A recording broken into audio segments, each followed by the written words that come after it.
Cricket के मैदान पर तो किस्से बनते ही रहते हैं, लेकिन कुछ कहानियां ना मैदान के बाहर भी लिखी जाती हैं।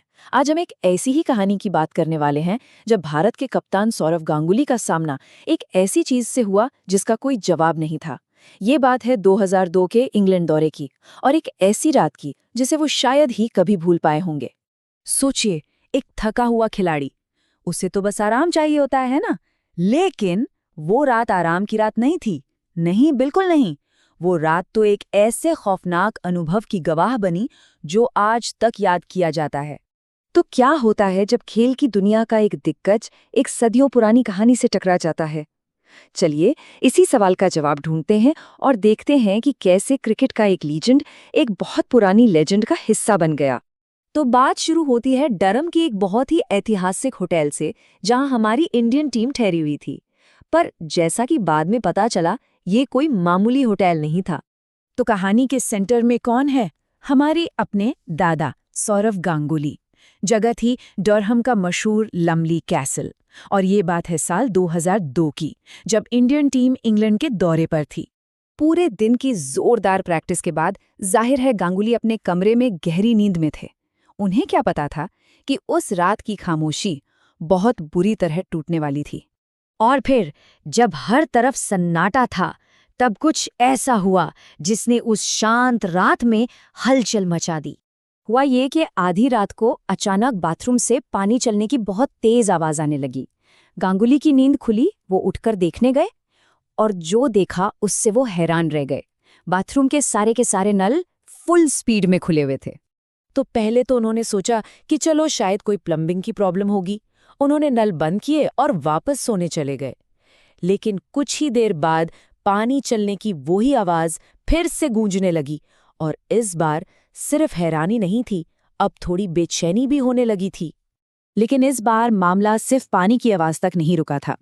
जब गांगुली दोबारा उठे तो उन्होंने देखा कि बाथरूम की लाइट्स वो भी अपने आप ऑन थी, और इन आवाजों के साथ एक और आवाज जुड़ चुकी थी, किसी औरत के गाने की एक धीमी लेकिन बहुत डरावनी धुन। अब बात सिर्फ आवाजों की नहीं रह गई थी, अब डर हकीकत बनने जा रहा था।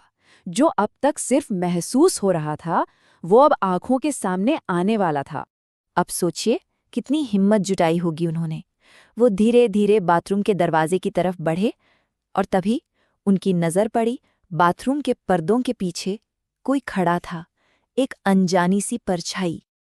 और बस यहीं पर कहानी अपने सबसे खौफनाक मोड़ पर आ जाती है। वो पल जब डर की सारी हदें पार हो गईं। पर्दों के पीछे जो भी था, उसने धीरे धीरे अपना चेहरा गांगुली की तरफ घुमाया, और जो उन्होंने देखा उसे शायद ही कोई भूल पाए। उस परछाई की आंखें वो किसी इंसान की नहीं थी, वो चमक रही थीं, एकदम लाल।